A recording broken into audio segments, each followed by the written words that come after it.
Hi, this is Muho again from Osaka. Before I get back to the questions from Egypt, I want to answer to another question about shinjin datsulaku, dropping off body-mind, or body-mind dropped off would be a quite literal translation of this expression that is used by Dogen several times in his works.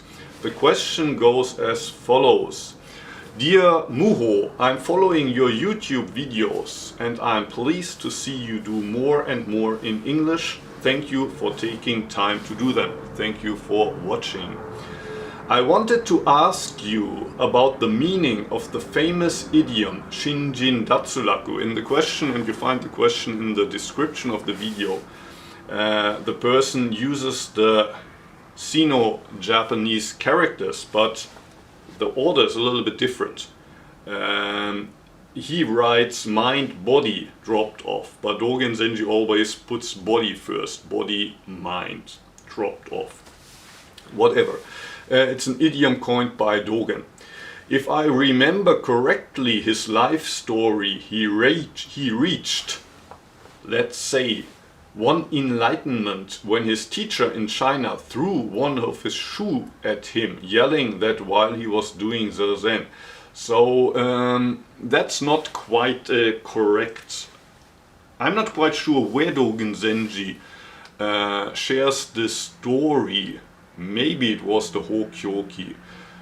Although I think I also somewhere read that actually that was not written by Dogen Zenji in this way himself, but actually generations after Dogen Zenji, they wrote a kind of hagiography, maybe you say in English, so kind of a biography, but in that biography about Dogen Zenji that makes him into something like a saint. There's this story where in China he was doing Zazen and it was not Dogen that got yelled at, but his neighbor. His neighbor fell asleep and Dogen's teacher, Tendo Nyojo, yelled at Dogen's neighbor. He also didn't throw a shoe. That story from the shoe also comes from the Zuimonki that I held up the last couple of weeks. In the Zuimonki, Dogen Zenji tells how his teacher at one time, how do you say, apologized to his students and said, sorry for yelling at you, maybe sometimes even slapping you with my shoes during Zazen, but I do that in the hope to encourage you, motivate you and give your best during Zazen. And all of the students, when they heard that, shed tears. But in this case, a shoe was, I think, not involved. The story, as it's usually related, is Dogen Zenji was doing Zazen, his neighbor fell asleep, and the teacher shouted shinjin datsulaku in Japanese. And one question is, what did he really shout? There's a theory, and that's supported by quite a good amount of scholars, that says probably Tendo Nyojo at that time didn't actually say body and mind dropped off, but rather an idiom that in Chinese would be pronounced slightly different, but in Japanese would also be shinjin datsulaku. And means drop the dust off your mind. Basically wake up. Drop that sleepy dust off your mind. But Dogen Zenji obviously took it as body and mind dropped off. And so the story goes, he got enlightened or whatever. And brought this realization of the dropped off body mind back to Japan when he was 28 after 4 years of study in China. Whatever, I continue with the question. This idiom, shinjin datsulaku, had puzzled me for years now, even though I understand Japanese. I'm wondering especially about the kokoro part. So mind is usually read shin in a Buddhist context. But in contemporary Japanese, you can also read it as kokoro. The meaning is more or less the same. So kokoro is a everyday Japanese word meaning mind, or also heart or emotions. That's something that the question now comes to. Indeed, the meaning of shin or kokoro in Japanese culture is including a lot of things: emotions, mind, perceptions, one's own inner world. I think we talk about Busshin, that would be Buddha mind, as in Bussho, which would be Buddha nature. We talk about Buddha mind as in Buddha nature, one's own inner enlightened being.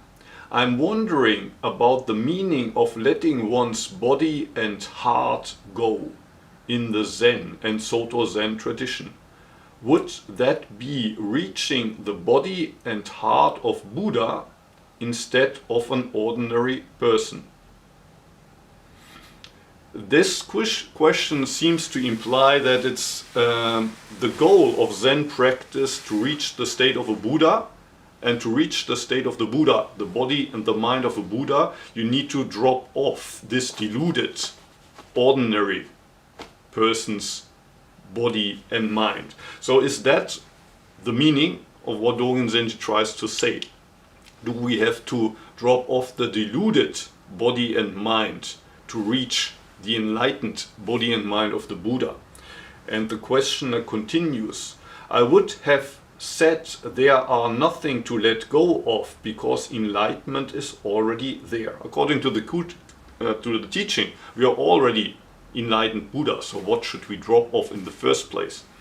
And my answer to that question is, when Dogen Zenji says drop off body and mind, he means to drop off exactly those ideas. Deluded person here, Buddha over there.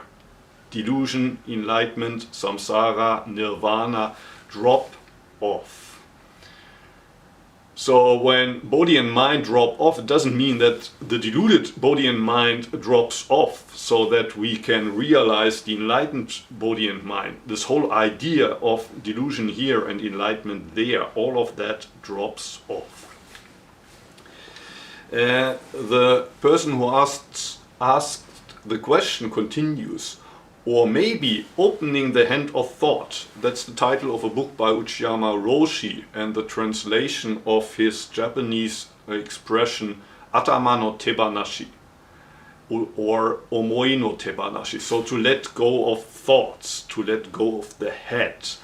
So Uchiyama Roshi emphasizes the intellectual side of this dropping off a lot. But yeah, I think basically Uchiyama Roshi tries to point at exactly the same thing. Maybe opening the hand of thought is another modern formulation of Dogen's phrase. Yes, I think so. If you could give me some insight, I would be grateful. Or why not doing a video about it? I'm sure a lot of people would benefit from it, haha.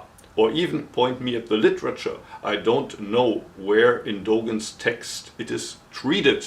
So I basically said all what I can say about the topic. If you're looking for words in Dogen's texts, probably the most famous is in the Genjo Koan. To study the Buddha way means to study the self. To study the self means to forget the self. To forget the self means to be authenticated, or to be realized by the 10,000 things. To be realized by the 10,000 things means one's body, mind drop off, and also the other's body, mind drop off. And once the own and the other body, mind drop off, the steps, the traces of enlightenment disappear, but the disappeared, invisible traces of enlightenment continue forever and ever. That's a famous quote in the Genjo Koan chapter, and also from the Shobogenzo Shoji, Life and Death.